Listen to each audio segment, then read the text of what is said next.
Un petit tour et puis s'en va pour l'Olympique lyonnais qui s'est fait bouter hors de la compétition par une vaillante équipe rémoise.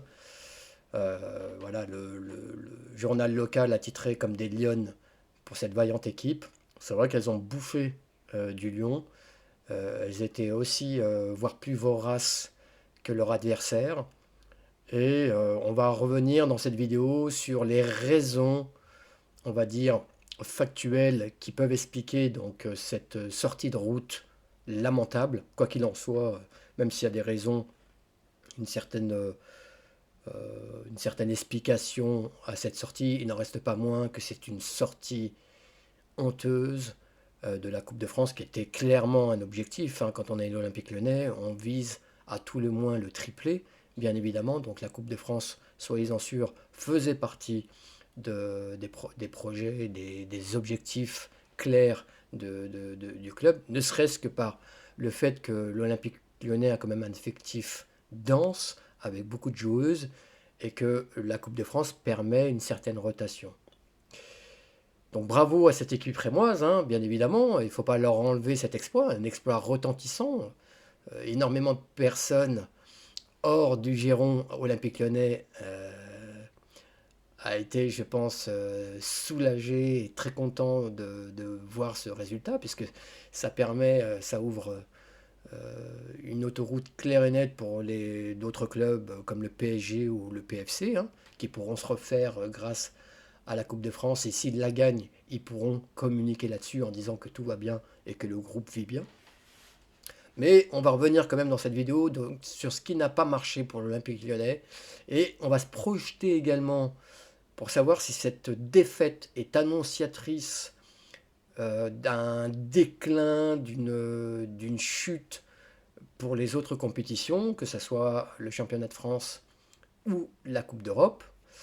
Donc restez bien avec moi jusqu'à la fin parce que je vais vous donner donc à la fin alors non pas une info, mais un fort sentiment sur ce qui va arriver avec cette équipe de Lyon et notamment avec Joe Montemuro à sa tête. Donc restez bien avec moi jusqu'à la fin.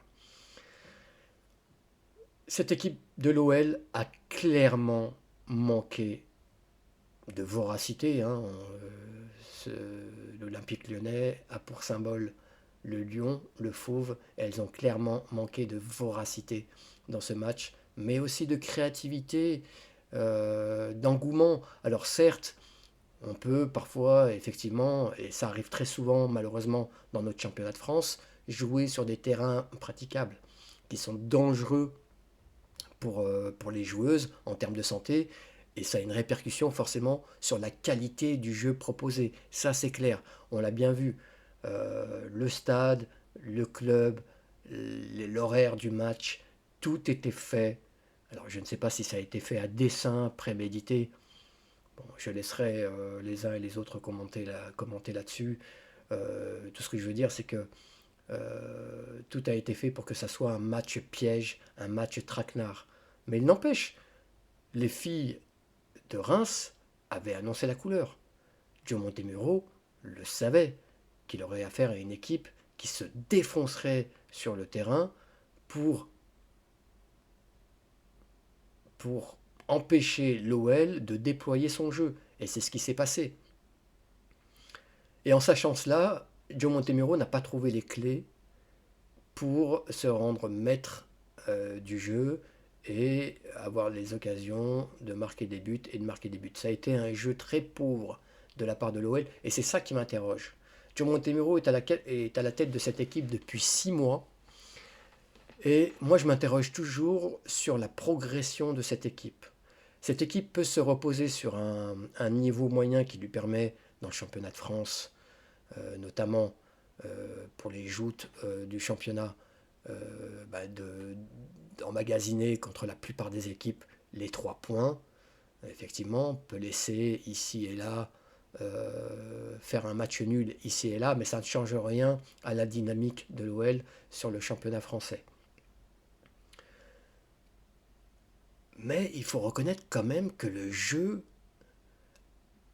en dehors du match contre Saint-Étienne, peut-être en dehors de la première mi-temps contre Wolfsburg,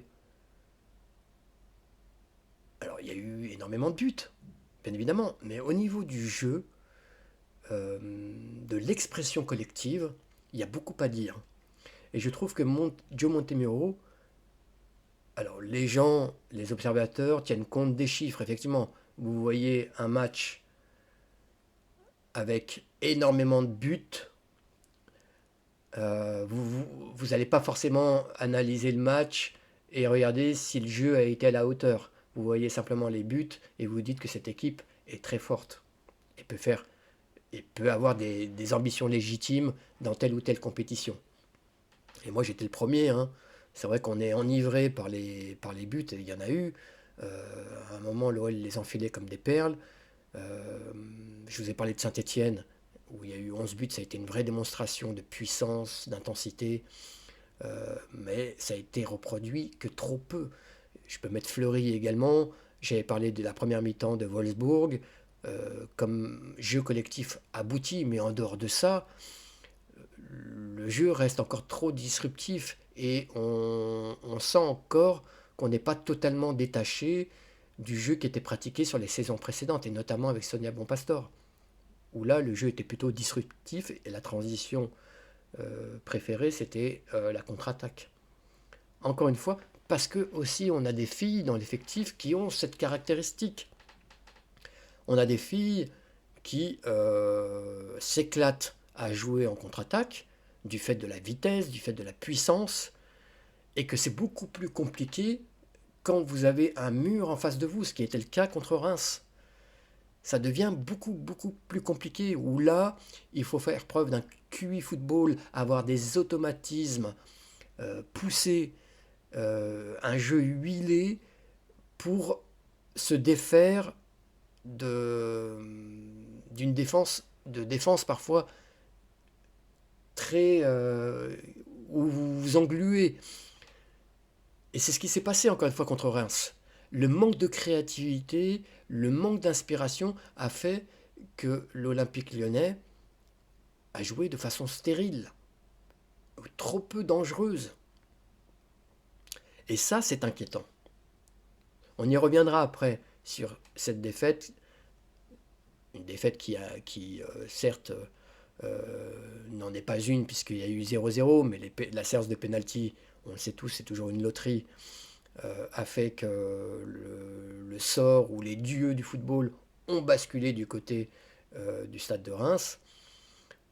Mais si l'Olympique Lyonnais avait mis tous les ingrédients comme l'intensité, comme la créativité, comme l'esprit de conquête, on n'en aurait fait qu'une bouchée de cette équipe du Stade de Reims. Le Stade de Reims qui est 9e du championnat, une équipe qui est un peu à la dérive. Il faut le rappeler, le Stade de Reims s'est vidé de son effectif à l'intersaison estivale, où il y a plus d'une dizaine de joueuses qui sont parties du club, et pas des moindres. Et en plus, avec ça, vous rajoutez la coach emblématique, Amandine Miquel, qui s'est d'ailleurs fendue d'un tweet où elle louait donc la prestation, à juste titre, hein, du Stade de Reims qui avait donc sorti l'Olympique Lyonnais. Donc tout ça faisait que vous aviez pas une équipe de Reims qui était dans ce qu'elle pouvait proposer de mieux. Une équipe qui souffre en championnat, une équipe qui souffre tout court, une équipe qui n'a rien montré, hein, à part voilà, mettre un mur devant sa cage et espérer le 0-0. Et tout s'est déroulé comme il l'avait espéré, mais avec le concours aussi de l'Olympique Lyonnais. Et pourquoi? Parce que quand vous regardez le schéma tactique mis en place par Joe Montemurro, je reviendrai sur les schémas tactiques après, mais vous vous rendez compte que Joe Montemurro a mis un milieu de terrain qui n'est pas créatif. Vous avez Oran, vous avez Van de Donk, vous avez Sarah Dabritz. Trois joueuses qui sont grosso modo, qui ont le même profil. Des joueuses qui s'époumonnent sur le terrain, qui aiment bien aller à droite, à gauche, en haut, en bas, qui sont un peu partout, et qui, voilà, en plus de perdre des calories, avec ces courses incessantes, perdent aussi en lucidité. Alors, vous me direz, Oran est dans sa meilleure saison. Van de Donk aussi, puisqu'elle a marqué 6 buts toutes compétitions confondues, ce qu'elle n'avait pas fait auparavant. Mais encore une fois, quand vous regardez bien les matchs, vous voyez le festival d'erreurs techniques que ces trois joueuses peuvent engendrer. Alors quand vous les mettez ensemble, c'est catastrophique. Il n'y a plus de créativité, il n'y a plus rien, parce que c'est pas dans l'ADN profond de ces joueuses. Ce sont des joueuses qui sont des finisseuses, ce sont des joueuses qui peuvent gratter des ballons au milieu de terrain, elles adorent ça, elles adorent les duels, mais ce ne sont pas des relayeuses, ce ne sont pas des meneuses, ce ne sont pas des pourvoyeuses de ballons. Ce sont encore une fois des joueuses qui sont excessivement fortes dans les 20-25 derniers mètres. Et donc, la pauvre Ada Egerberg, mais pas qu'elle, sur la ligne offensive, Chawinga aussi, ont eu très très peu de ballons à négocier. Donc Joe Montemurro, je trouve, a fait un très mauvais choix de joueuse sur ce match. Parce que quand vous savez dans quoi vous allez mettre les pieds, vous savez que vous allez avoir des joueuses en face de vous qui sont mortes de faim, qui ont le mort aux dents et qui veulent bouffer du lion, il faut surprendre, mettre autre chose. Vous êtes sur un terrain impraticable. Pourquoi ne pas mettre des joueuses grandes? Alors, Ada Egerberg, oui, mais elle est sûrement peut-être encore à court de forme. Mais pourquoi pas mettre une joueuse comme Wendy Renard devant et vous jouez des longs ballons avec Wendy Renard qui va jouer le rôle de pivot avec sa tête. Et derrière, vous avez des joueuses qui plongent comme Tabitha Chawinga ou Vicky Béchaud. Pourquoi ne pas faire ça? Vous pouvez garder votre charnière centrale avec Gilles et Alice Sambat et mettre en attaquante une Wendy Renard parce que vous savez que le jeu va se passer en l'air. Ça sera beaucoup mieux. Vous êtes sur un terrain praticable avec une luminosité qui laisse à désirer. Vous êtes en fin d'après-midi dans un froid polaire sur un terrain champenois qui est piégeux. Pourquoi ne pas créer la surprise? Et moi, John Montemurro me déçoit à ce niveau-là. Je le trouve trop académique. Il a une vision du football qui me plaît. Il n'a pas des joueuses qui répondent aux caractéristiques qu'il souhaite mettre en place. Ça, c'est clair et net. Et il doit résoudre cette équation. Parce que là, on va rentrer dans le money time. Les choses vont se précipiter à partir du mois de mars, avec la Ligue des Champions qui revient, où là, vous avez un plateau très relevé. Il ne faudra pas se tromper. Et il faudra venir avec un mental très fort, avec une dynamique de victoire qui permette à cette équipe vraiment de sans cesse créer et d'aller vers une expression collective plus qu'aboutie. Donc pour moi, cette défaite est pas bonne du tout pour l'Olympique lyonnais. C'est une défaite retentissante, historique. J'avais des stats que je suis allé chercher sur Stat OL féminin, sur X. Abonnez-vous si vous souhaitez, si vous aimez les chiffres sont têtus pour certains. Donc là, je vous en donne. Depuis donc la création de l'Olympique lyonnais en 2004, donc d'abord en Challenge de France et puis en Coupe de France ensuite, c'est quand même 83 victoires et 2 défaites, dont la dernière cuisante là contre le Stade de Reims. Et 11 nuls. Je ne sais pas si finalement on va la compter comme un nul ou comme une défaite, cette rencontre. 528 buts marqués et 31 buts encaissés. Voilà un petit peu à quoi ont eu affaire le Stade de Reims et en quoi cet exploit est retentissant. C'est historique, je l'ai dit en début de vidéo, parce que l'Olympique lyonnais n'a jamais été sorti avant les demi-finales de Coupe de France. Donc là, c'est dès les huitièmes, un petit tour et puis s'en va. Donc cette défaite, je pense, est très très mauvaise, va faire très mal à l'Olympique lyonnais. Alors Dieu merci, elles n'ont pas le temps de cogiter, puisqu'il y a un match très important contre le PSG en fin de semaine, qui sera télévisé. Je parlerai d'ailleurs des conditions que le foot féminin reçoit de la part des instances, de la part des télés, par rapport aux diffusions des matchs. C'est honteux, c'est accablant. On peut parler de professionnalisation, mais qu'est-ce que ça veut dire? C'est du blabla. si derrière on ne met pas tous les ingrédients pour proposer un spectacle, un produit extraordinaire. Et là, on est très très loin du compte. Donc je suis très inquiet pour Joe Montemurro. Il a, il doit vraiment avancer maintenant sur son plan de jeu, que les filles maintenant montrent les progrès soi-disant qu'elles font sous sa houlette. Et puis je vais finir donc par vous donner non pas une info, mais j'ai appris que via une gazette australienne que le Joe Montemurro était fortement séduit par la fédération australienne pour reprendre les rênes de l'équipe d'Australie. Je pense très fortement que Joe Montemurro ne fera qu'un an au bout de à l'Olympique Lyonnais.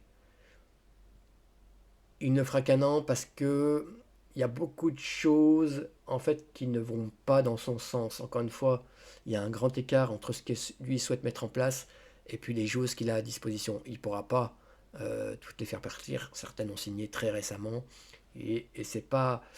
Et je pense qu'il a un choix à faire en fait. Soit il meurt avec ses idées et il va voir ailleurs. Et je ne sais même pas si en plus ça lui plaît vraiment d'être à la tête de l'Olympique Lyonnais, oui, mais quand on voit les conditions de jeu, même pour le club de l'OL, qui est un club SDF, qui n'a pas de stade attitré, tout ça est à peser dans la balance et n'est pas favorable pour que Joe Montemurro reste. Dites-moi ce que vous en pensez dans la barre des commentaires. Je vais vous remercier bien évidemment. Je vous laisse avec le résultat du match. Hein, simplement, bon, c'était un 0-0, la tête à Toto. Et puis on se dit à très très vite pour d'autres vidéos. Va va boum!